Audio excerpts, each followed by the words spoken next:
some rubber bands, and who doesn't have a bag of rubber bands lying around? It's like, I want to buy their stuff, but I'm so cheap. Not their stuff. I want to buy the stuff, bleh. I can't remember the brand name, but if you go check out those dudes.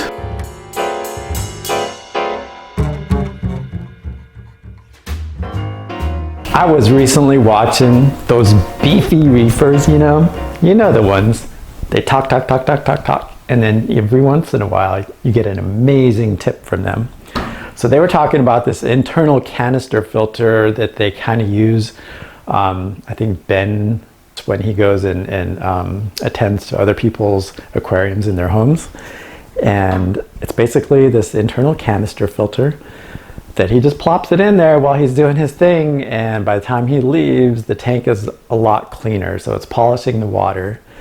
The thing is like $100 on the internet, and DIY, come on, who's going to spend $100? So rummaging around through the house and trying to figure out what I have. So I have all those sponge filters that I love. It's basically a sponge filter is one of these bad boys, basket kind of thing, and then you drop a air line in, and then it gets a little suction going. But what I'm interested in is this. You could put a motor on a sponge filter, and then that would kind of act as a filter. But the sponges that I have are really coarse, and so they're not going to do a lot of water polishing. So what you want, I think, is something that more like a filter floss kind of a thing that has a little bit more, it's a little tighter.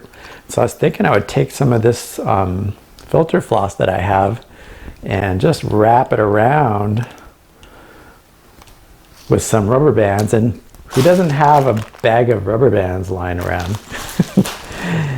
And then I'm just going to kind of attach it there, probably using rubber bands again, and then plop it in the tank and see what's what. So yeah, let's have at it.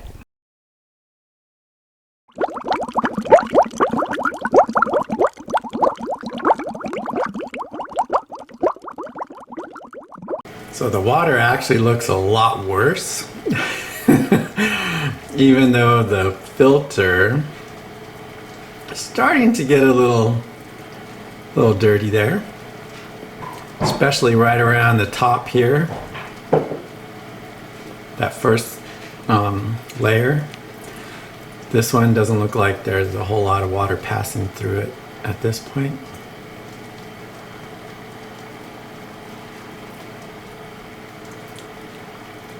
Now, to my eye, the tank itself, as I look across it, the water looks a lot less cloudy, a lot cleaner. Even though we look close and we see there are a lot of particles flying around in there. It even looks worse than when I started the pump. I don't know if it's because I'm blowing detritus up from all over the place or what the heck's going on, but we'll just keep it running. I'm about 2 hours into it only, so, and for the size of a tank, 150 gallons, that's a pretty tiny pump. What a difference. Doesn't that look clean? I really hope that this video camera is picking up how clean that looks. Now there's still a lot of floaties in that water, but man, tank has not looked this clean in a long time. I forgot about polishing the water. I've just been so busy keeping everything happy, and I wonder if some of that die-off. So I've been so concerned about the die-off. Why am I wearing this hat? I just got back from work. So I've been so concerned about the alkalinity and all these different things. I hadn't really been thinking about trying to keep the tank clean as far as keeping the water polished. But what a difference. I hope that's coming up in the camera. Let me, got this lens is kind of dirty. Let's see. What a difference a day makes, huh? It's just so clean.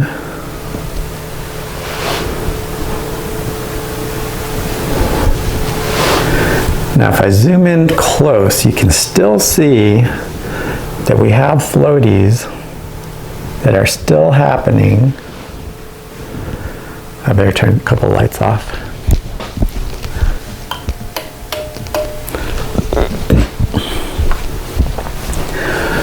Now if I get super close and zoom in, we can still see we have some floaties. Some of these are air bubbles that you're seeing here.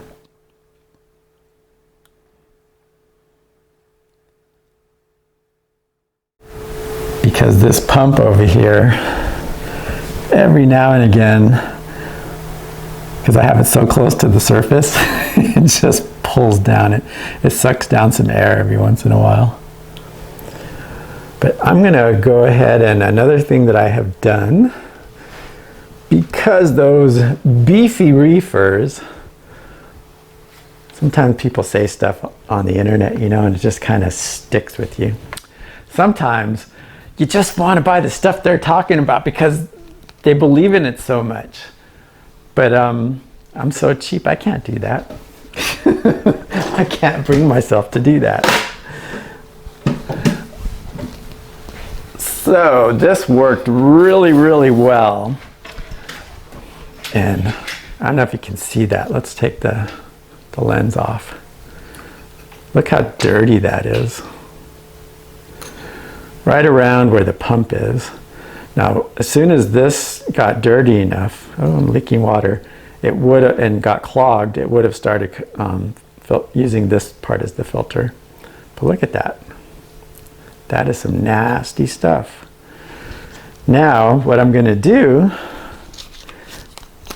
that I got here is that this is the micron, 25 micron filter that comes with that, I think it was, I can't remember the brand name, but if you go check out those dudes, this is what is inside that machine. And I am going to attempt, might not be this pump because this pump looks like it's not going to fit in there, but I have some other pumps. And I wonder if maybe I even just take the basket off. Come on, dude.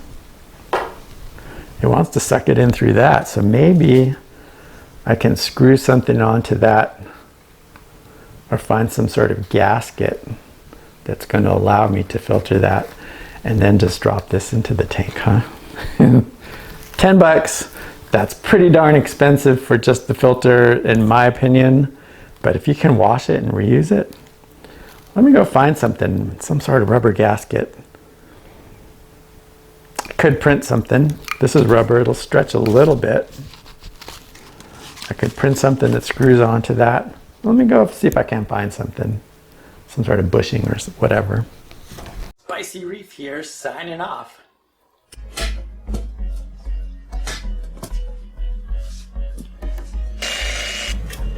Now what are you doing? I think I got it. How do you know if it's up or down?